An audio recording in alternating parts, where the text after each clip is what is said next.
I'm with Kevin Brown, the Vice President of Data Center Strategy and Technology at Schneider Electric.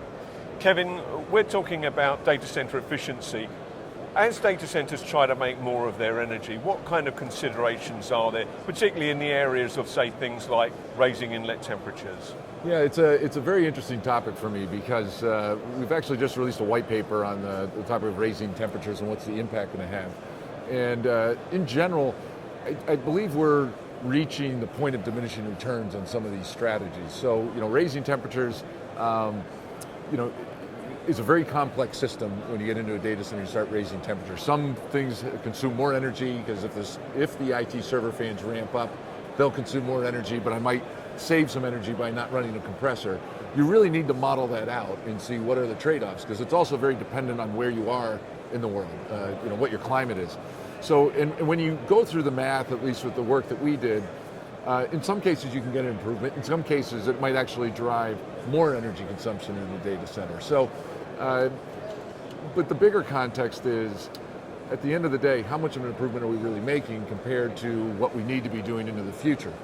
As the Internet of Things is coming on, we're going to be challenged because there'll continue to be more data centers. I don't think that's going to stop because we'll need more compute.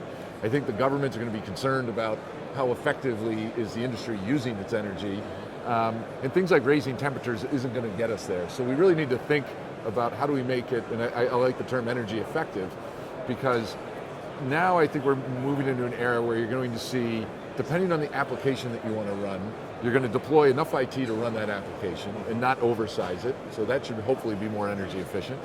And then at the same time, if we do that, we can start designing the physical infrastructure to meet those requirements as well.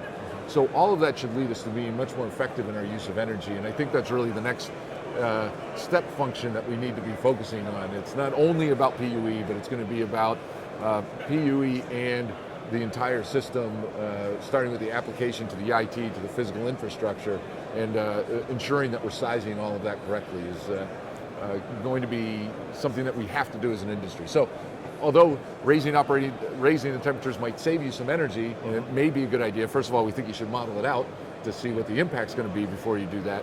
But secondly, it's not the cure-all that we're going to need as we continue to face the energy challenges as we move forward. So. Kevin, thanks very much.